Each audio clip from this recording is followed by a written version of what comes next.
We have a fact check on seed oils and whether they are healthy for you. There are a lot of seed oils in processed foods, and there are many claims that these are the bad oils. So we're breaking down the facts, trying to clarify this for you. I'm joined by Dr. Nita Bijoor from Oakview Medical Associates in Greenville. Thank you so much for joining us today. Thank you for having me. So let's first talk about what are seed oils. Which ones do those include? So seed oils are, as the name suggests, from seeds of plants. So the top ones are the sunflower, safflower, sesame seed oil, and soybean oil. There's corn oil, cottonseed oil, canola oil, and grapeseed oil. So those are the top 8. Okay. I feel like canola oil and soybean oil are the two that are often in those processed foods. So what kind of fats do these typically have? So just to break it down simply, saturated fats are bad, unsaturated fats are better. So in that, the seed oils have the polyunsaturated fats.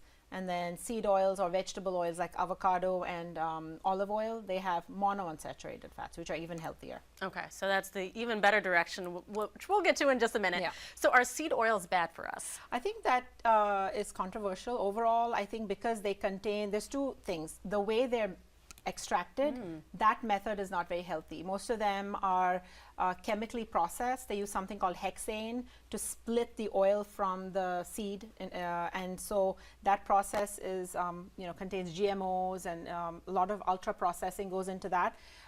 So if they're minimally processed or cold pressed, cold pressed, that's the word to look for. That is that is an overall healthier option.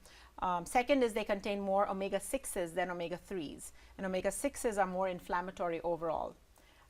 So you want a good balance of omega-3s and omega-6s. And so omega-3s are found more in fatty fish and nuts and flaxseed and chia seeds. So those are the healthier ones.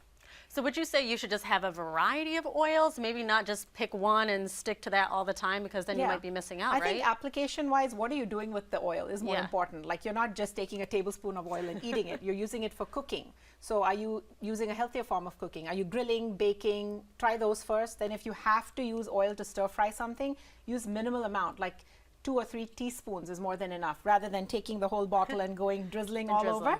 And then if you heat oils, it does something called oxidation, and that's not good. They have a heating point where oil gets burnt, then it gets smoked. That's not healthy. So if you've ever burnt the oil, you can smell it and it becomes black and has black particles. You must throw that oil away, not reuse that.